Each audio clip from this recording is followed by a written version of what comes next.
Hey guys, Airsoft here. Today's it's pistols. Primarily, it's like what different kinds of pistols do you need and what all do you need to put on a pistol. So first of all, I want to talk about like the two main kinds of pistols that you're going to run into. You're going to run into blowback and non-blowback. And inside the blowback and non-blowback, you're also going to run into green gas, spring, or CO2. All right, so here we have three examples, and forgive the mess, I am busy. Hee hee, big projects coming.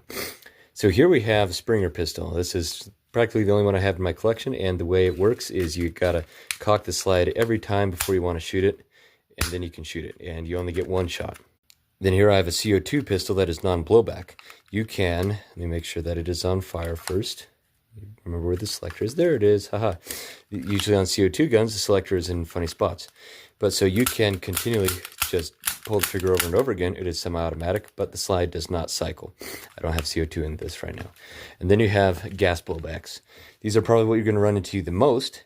Every time you shoot, the slide is going to cycle, like so. And it's very realistic and looks absolutely wonderful in a game. So let's quickly go over what makes each one best.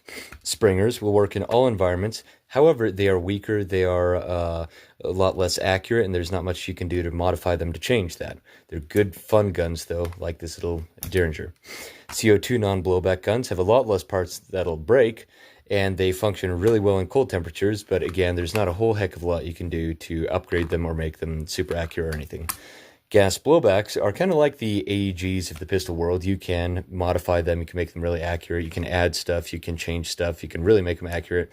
However, as soon as the weather starts getting cold, you lose all your functionality out of your gas blowback, which kind of sucks. The next question is, what kind of gun and setup do you want?